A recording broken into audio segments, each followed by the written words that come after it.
بسم الله الرحمن الرحيم. الرحمن علم القرآن خلق الإنسان علمه البيان. الشمس والقمر بحسبان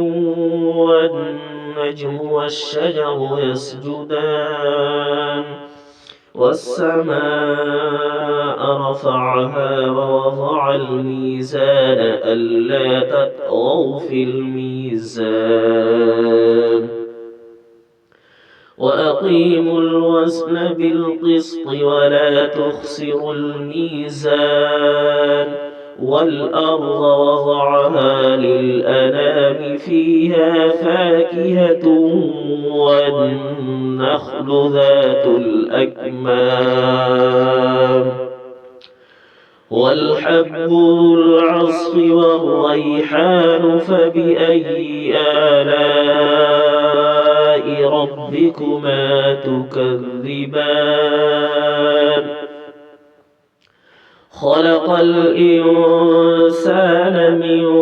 صلصال كالفخار وخلق الجان من مارج من نار فبأي آلاء ربكما تكذبان رب المشرقين ورب المغربين فبأي آلاء ربكما تكذبان مرج البحرين يلتقيان بينهما برزخ لا يبغيان فبأي آلاء ربكما تكذبان يخرج منهما اللؤلؤ والمرجان فبأي آلاء ربكما تكذبان وله الجوار المنشآت في البحر كالأعلام فبأي آلاء ربكما تكذبان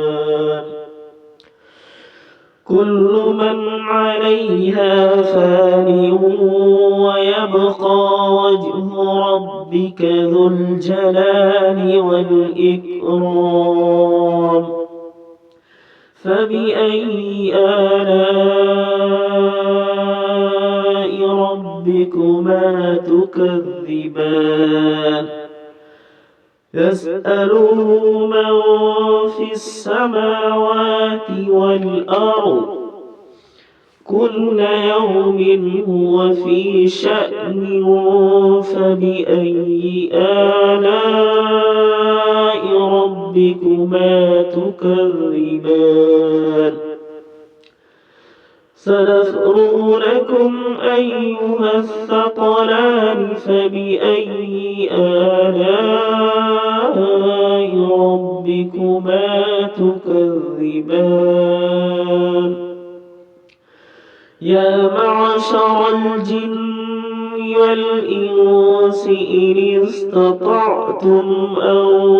تنفذوا من أقطار السماوات والأرض فانفذوا لا تنفذون إلا بسلطان فبأي آلاء ربكما تكذبان يرسل عليكما شؤال من نار ونحاس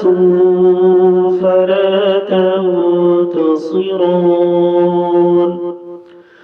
فبأي آلاء ربكما تكذبان